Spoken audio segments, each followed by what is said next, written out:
Sir, Sri Revati Tripura ex-MP spread lies against me while giving a speech at Tuivandal public gathering on the date of 25th January 2026 AD.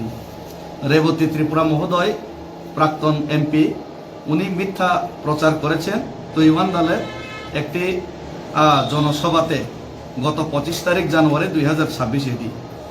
উনি ওই বক্তৃতায় বলেছেন, he said that after moving from Delhi Fourth March movement, I bought a new car, bought a rubber garden and traveled abroad, which was a lie.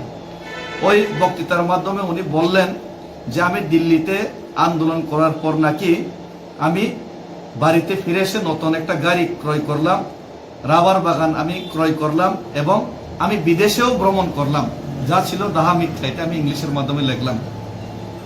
তো আমার কোনো নতুন গাড়িও নাই, যেটা আমি জানি, কিনিও নাই, এবং আমার রাবার বাগান আমি কিনি নাই। আমার 14 গোষ্ঠী এই জীবনে আমি রাবার বাগান কিনছি না। তারপরে উনি এটা কইলেন।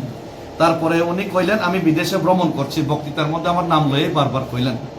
তো ওই বিদেশে তো আমি যাবো কিভাবে? আমার পাসপোর্টই এখন পর্যন্ত নাই, পাসপোর্টও নেই, অথচ উনি কইলেন আমি বিদেশে গেছি।